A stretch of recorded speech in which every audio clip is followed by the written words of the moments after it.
how many sausage sizzles would it take to carpet a school?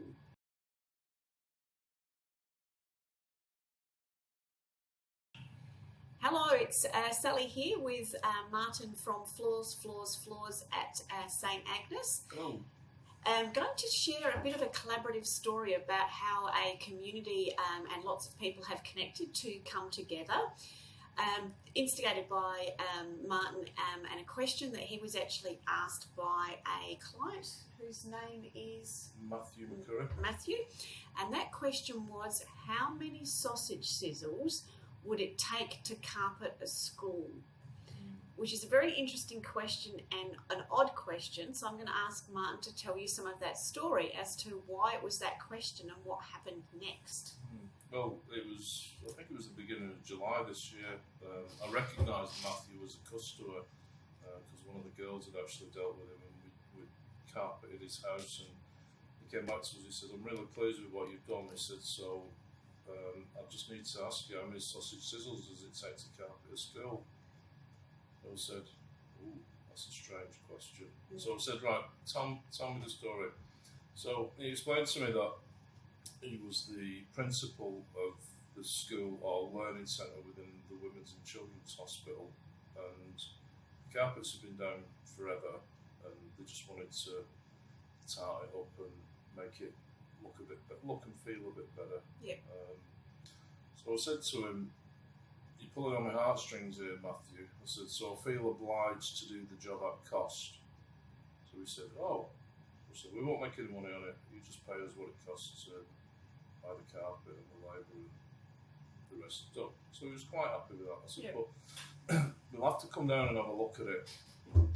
So we went down and had a look at it, and I got word back from the girl who'd been down. I said, "Well, why are you putting carpet down in this school?"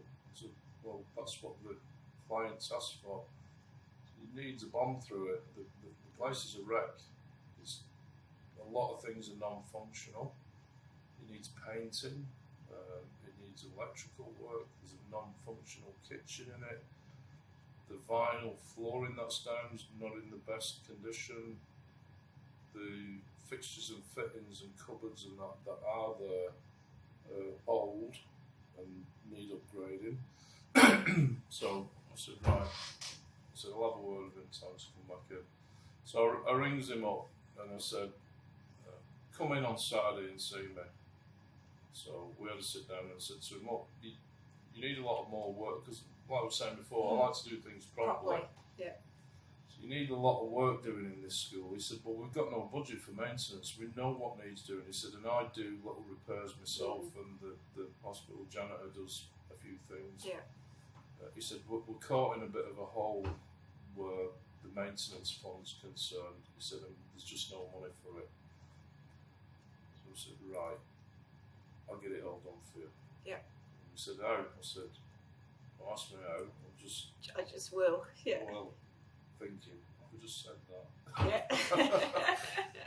So I set about asking people what they could do in a nice way. Some people came on board and then realised it was too much for them, or they didn't want to go through the hassle and the expense of contributing.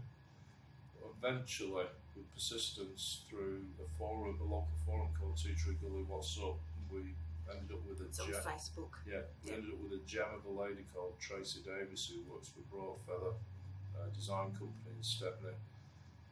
And she was actually a customer of mine anyway. So she said, "I'm fully on board with this, and I will do anything I can to make this happen." So it sort of started growing from there. Word got out amongst different trades that we were going to refurb the school inside the hospital. Yeah. Great people started coming on board, and then eventually somebody came on board who wanted to project manage it, and he was a bit apologetic to me. He said, it's your baby." I said, "You take the baby." Yeah. All collaborating. You can change the baby's nappy whenever you want. Just let me know where I need to be and when I need to be. So from the actual physical side of it, I wouldn't say I've taken a bit of a step back. I'm just waiting for my stage to happen, because we've managed to get two great suppliers of ours, Signature Floors and Polyfloor, to contribute all the products. Oh, fantastic. It's $28,000 worth of products. Wow. That's our cost.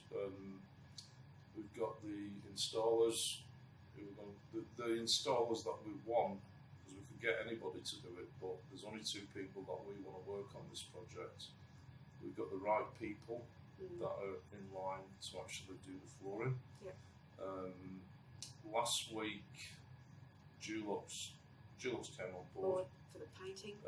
We went down last Thursday because they wanted some volunteers to help shift furniture.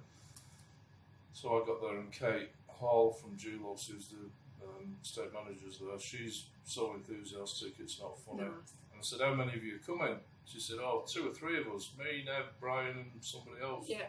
I said, brilliant, what we're going to get done, we'll get the senior classroom done. Yeah. Great start. So there's a few classrooms. It's not a big place, there's sort of 2 main classrooms, a library, office area and kitchen. Nice, so it's quite a big project. So I get word from Matthew on Friday, and he's a bit emotional where this school's concerned, because his heart and soul's in it. 17 painters turned up. Oh, wow. And one guy drove from Port Lincoln because his daughter, who had cerebral palsy, spent time at the school. Yeah. And he just had to be involved. So instead of painting just one classroom, they painted pretty much everywhere apart from the junior classroom and the kitchen, which is the places that need the most building work done, which we're going to do in January. Yeah. They painted the toilets, they painted everything that wasn't nailed down. Yeah, great. And Matthew was over the moon. Oh, bless. I'm also in a small networking group in the northeastern suburbs, and I put it to them a couple of months ago about what we were doing, because I'm trying to get ears, and a lady called Jenny Rogers, who's got a lot of experience in fundraising, straight on board. I'll organise a gala event. We'll raise some money, because we need to make sure that once the job's done, we've got a small fund for ongoing maintenance. At their discretion, not at the hospital authority's discretion or the education authority's discretion. So if they decide we want to change lampshades, or we want to do this, we want to do that, we just want to make sure there's a fund there for them.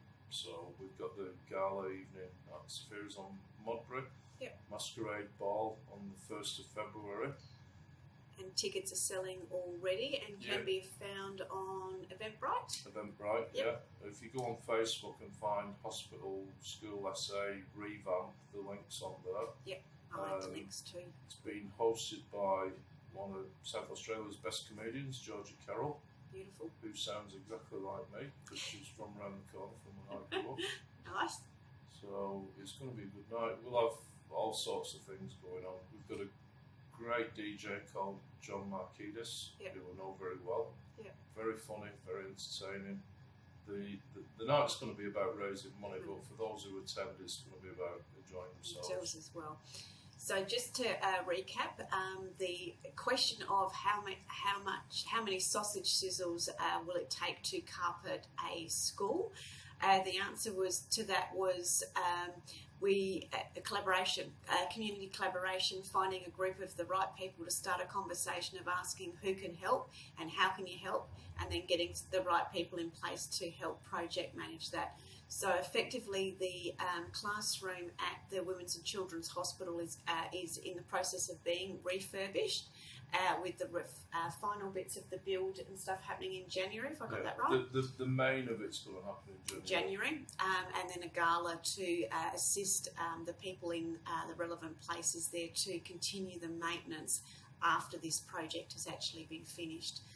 So just a great story, great Adelaide story of how different business owners and different people and different networks can come together and make a very significant contribution to many lives that would be touched at the Women's and Children's Hospital, as you mentioned, for the chap that travelled down from Port Lincoln. Oh, real? Yeah, which is great. So just another great success story here in Adelaide of a different flavour, and we look forward to seeing you again soon.